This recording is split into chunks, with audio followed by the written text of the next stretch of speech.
Đây nha các bạn, bữa nay là ngày không có báo ở nhà nên tụi mình khá là vui vẻ nha các bạn.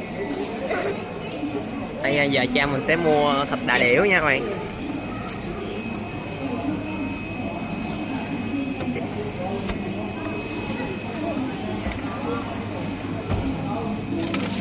Đây các bạn, đây là bảng giá.